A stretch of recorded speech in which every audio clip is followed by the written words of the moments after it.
जो भी कंपटीटर यदि वनडे एग्जाम देते हैं उसमें रीजनिंग का बहुत बड़ा महत्व होता है। और रीजनिंग के कुछ ऐसे टिप्स या कुछ ऐसे ट्रिक जो आपका साथ देते हैं तो आप कुछ बेहतर कर जाते हैं। अगर वो साथ नहीं देते हैं तो रीजनिंग बेहतर होते हुए भी दिमाग को कबाड़ कर देता है।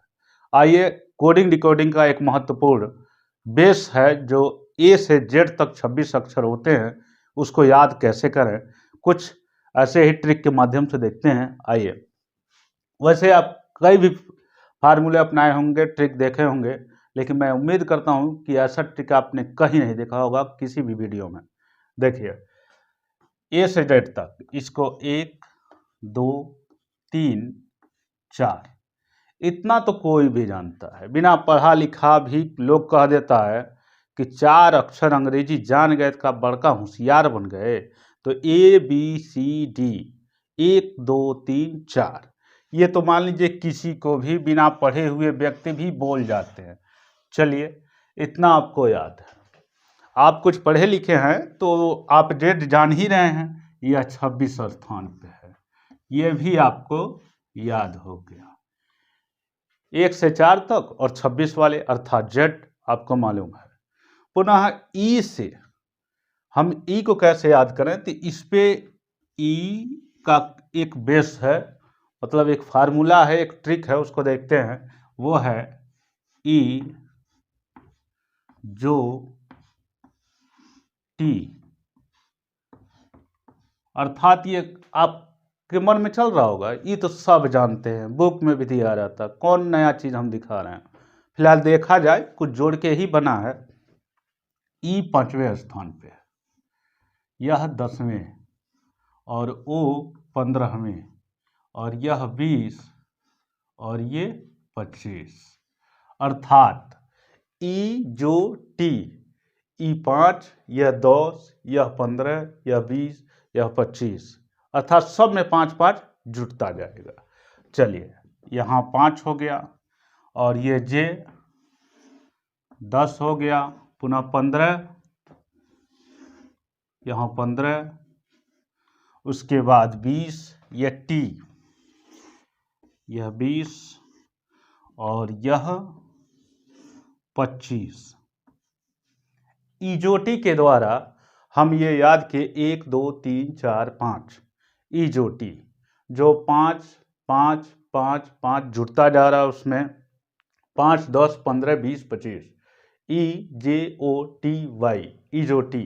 अब इतने याद रख लिए। अब एफ को कैसे याद रखें, यह रीजनिंग में आपने पढ़ा भी होगा, और अक्सर आप बोलते होंगे, या तो रट्टा मार के याद करते होंगे या तो वहाँ लिख के याद करते होंगे, लेकिन लिखना भी नहीं, बहुत सिंपल चीज़ है। आप ये एफ देख रहे हैं, आप ऐसे मिला दीजिए बस। ये आपको लग रहा है कि हाँ 6 की तरह है ऐसे, और इसको हम हटा दें तो ये एफ दिख रहा है, आपको भी दिख रहा है। अब जी में आप देख रहे हैं 7 छिपा हुआ है जी में।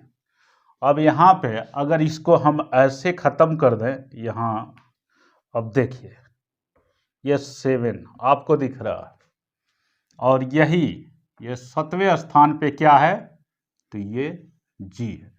अब एच आपके दिमाग में चल रहा होगा, यहाँ पे ऊपर से ऐसे कर दीजिए और ये भी कर दीजिए, अर्थात ये क्या बन गया, 8वें स्थान पे। अर्थात हम ये कहें एच कौवें स्थान पे है तो 8वें स्थान पे। और ये आई में सिंपल काम करना है कि कभी आई कौवें स्थान पे है तो बस यहीं थोड़ा सा इसको मुड़ा दीजिए, अपने दिमाग में इसको मुड़ाइएगा, ये नहीं कि अब आई है तो वहीं लगेगा मुड़ाने, अपने दिमाग में। अब ये आई तो हम भी यहाँ पे आई लिख दें और यहाँ पे ऐसे मुड़ा दें, अर्थात ये कौवें स्थान पे तो 9वें स्थान पे, और जे 10वें स्थान पे। अब के में एक पाई ऐसे खड़ा है, और यह पाई इस तरह से बना हुआ है, तो आप इसको एक समझिए कि इसको 2 भागों में, एक ही पाई को, अर्थात एक पाई यहाँ भी है, और इसी को तोड़ के आप समझिए बनाया गया है, एक को तोड़ के बना दिया गया है इस तरह से एंगल के रूप में। लेकिन आप इसको तोड़िए नहीं, इसको सीधे सीधा कर दीजिए, अर्थात यह के 11वें स्थान पर है। और यल यल आपको याद करना है, अर्थात इसको आपको याद करना है, यह 12वें स्थान पे है। अब यम यम और यन को थोड़ा दिमाग रखेंगे तो यम यन आपको यह 13 और 14 स्थान पे है, 13 और 14 स्थान पे। ओ 15वें स्थान पे, पी क्यू आर, अब इसको आपको याद रखना है, लगातार 4 मेहनत इस पे करना है। 4 इसमें हो गया, 1 इसमें हो गया, मात्र 5 ही हमने कहा अब तक याद करने के लिए।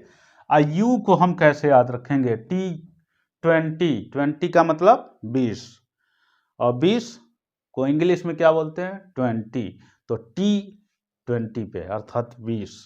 अब यू इस तरह से है, तो अगर आप 21 लिखते हैं ना, ऐसे 21 ऐसे, तो बस इसको ऐसे ही समझिए मिलाया गया है, इसी में ये ऐसे ही मिलाया गया है, अर्थात यू जो है वो 21वें स्थान पे है। इसको आप इस तरह से समझ लेंगे तो याद करने में आपको आसानी होगी, यह 21वें स्थान पे है। और ये देखिए, अगर इसको आप याद भी रख सकते हैं, और दूसरी चीज 1 पाई इधर से 1 पाई इधर से, अर्थात 2 पाई है, 1 पाई अर्थात 2 पाई है, तो यहाँ भी 2 लगा दीजिए, यहाँ भी 2 लगा दीजिए, अर्थात ये 1 और ये 1 अर्थात 2 पाई, तो 2 पाई इस तरह से बना दीजिए। आप समझिए, नहीं तो याद रखिए, इसको आपको याद रखना होगा।